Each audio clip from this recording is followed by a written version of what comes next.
बिस्मिल्लाहिर्रहमानिर्रहीम। मेरे तमाम देखने वाले नाज़रीन अस्सलाम वालेकुम। मैं हूँ शिराज मुगल, आप देख रहे हैं मेरा यूट्यूब चैनल। नाज़रीन, कल जो मैंने वाक़या का कहा था इमाम ज़ैनुल आबिदीन का, जिनकी दाढ़ी के बाल मुबारक सफ़ेद क्यों हो गए, कल वीडियो में टाइम कम था, इस वजह से आपको बता नहीं सका था।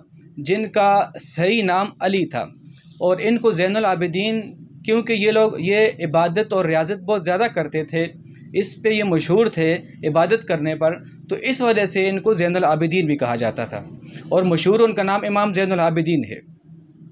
आपके दाढ़ी के जो बाल मुबारक थे वो सफ़ेद इस वजह से हुए थे, जब करबला का वाक़या इख्तिताम पजीर हुआ, शहादतें हो गई, जो बचा कुचा जो काफ़िला था उसको कूफ़ा ले जाया गया, कूफ़ा से दमिश्क ले जाया गया।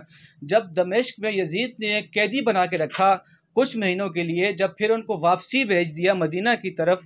अब चूँकि मदीना का रस्म व रवाज ये था कि बाहर से जो भी लोग आते उनका इस्तकबाल करते थे, जो कि आज भी बहुत सारी जगहों पर ऐसा है कि जब भी उनके मेहमान आते हैं तो उनका इस्तकबाल किया जाता है। मदीना वालों ने ये तैयारी कर ली थी कि इनका इस्तकबाल करेंगे, जैसे ही ये जो बच्चा कुचा काफ़िला था, जो इमाम हुसैन का जो कुंबा था, उनका इस्तकबाल करेंगे। तो जैसे ही मदीना की तरफ रवाना हुए, मदीना शरीफ पहुँचने वाले थे, तो लोग आगे इस्तकबाल करने के लिए खड़े थे। जो लोग इस्तकबाल करने के लिए खड़े थे उनमें हज़रत अली रज़ी अल्लाह ताला अन्हु की ज़ौजा मोहतरमा भी शरीक थी। तो जैसे ही देखा, जो सबसे पहले घोड़ा इमाम ज़ैनुल आबिदीन का मदीना में दाखिल हुआ, तो चूँकि इनके दाढ़ी के बाल मुबारक सफ़ेद हो चुके थे तो इन्होंने मुँह मोड़ लिया। तो इमाम ज़ैनुल आबिदीन ने जैसे ही देखा कि उनकी दादी ने उनसे मुँह फेर लिया है, तो आपने आवाज़ लगाई कि दादी भी कभी क्या अपने पोते से मुँह मोड़ती है। तो जैसे ही हज़रत अली की ज़ौजा मोहतरमा ने ये आवाज़ सुनी तो बोलने लगी, अंता ज़ैनुल आबिदीन, क्या तू ज़ैनुल आबिदीन है? अंता अली, क्या तू अली है? तो उन्होंने एकदम से आगे से वापसी जवाब दिया, हाँ मैं अली हूँ, मैं ज़ैनुल आबिदीन हूँ। जिनका मशहूर नाम ज़ैनुल आबिदीन है, वैसे असल नाम अली है। तो उन्होंने फिर पूछा कि कुछ महीनों में तुम्हारी दाढ़ी के बाल मुबारक सफ़ेद कैसे हो गए? उन्होंने बताया कि मैंने अपने बाबा जान को शहीद होते देखा, मैंने अपने पूरे कुंबे को शहीद होते देखा। ये जो दर्दनाक मंजर था, इस सारे को मैंने अपनी आंखों से देखा।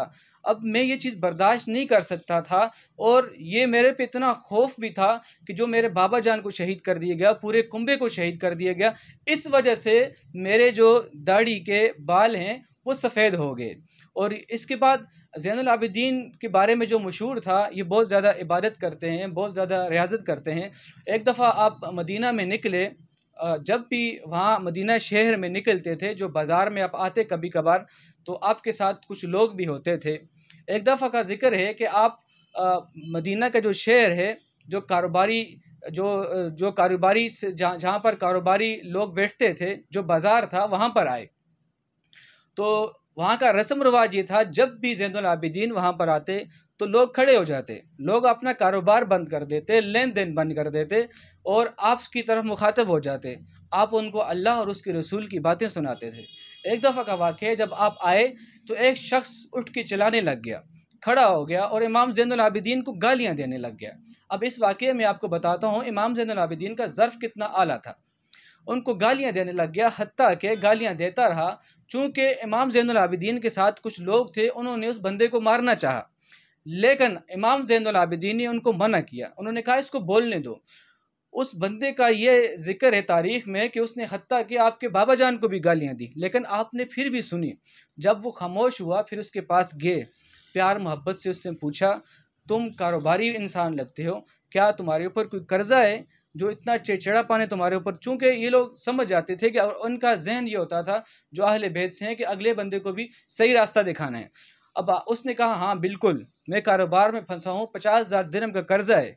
तो इमाम ज़ैनुल आबिदीन का ज़र्फ़ देखें, एक तरफ से उस बंदे ने गालियाँ दी, दूसरी तरफ से आपने कहा इसका कर्जा जल्द अज़ जल्द चुकता कर दिया जाए। तो उनका गुलाम दौड़ के गया कि वो जो कर्जा था 50,000 दिरहम लेके आया और जिनको देने था दिया। अब वो बंदा जो इंसान था वो खुश हो गया, चूँकि इंसान है, इंसान के अंदर दिल है, जब भी कोई बंदा उस पर एहसान करता है तो वो याद रखता है। अब दूसरा दिन आ गया, बाज़ार में फिर आप इमाम ज़ैनुल आबिदीन तशरीफ़ लाए, लोग फिर खड़े हो गए, जो रस्म रवाज था वहाँ का। फिर वो बंदा दूर से आवाज़ लगाने लगा, लोगों ये जो इंसान है मैं इसके बारे में ये गवाही देता हूँ। बहुत सारे लोग बाज़ारों में आते हैं, कोई अपने आप को सैयद कहता है, कोई अपने आप को कुरैशी कहता है। मैं इसके बारे में ये गवाही देता हूँ कि ये रसूलुल्लाह सल्लल्लाहु अलैहि वसल्लम की औलाद से है। ये इमाम ज़ैनुल आबिदीन का ज़र्फ़ था, एक तरफ से गालियाँ और दूसरी तरफ से प्यार मोहब्बत, और वो उस इंसान को भी उन्होंने सही रास्ते पे चला दिया। तो ये इमाम ज़ैनुल आबिदीन के ज़िंदगी से हमें बहुत कुछ सीखने को मिलता है अगर हम इनकी ज़िंदगी का मुताला करें। तो दोस्तों चैनल ज़रूर सब्सक्राइब करो, हर आने वाली वीडियो देखो और दूसरों तक ज़रूर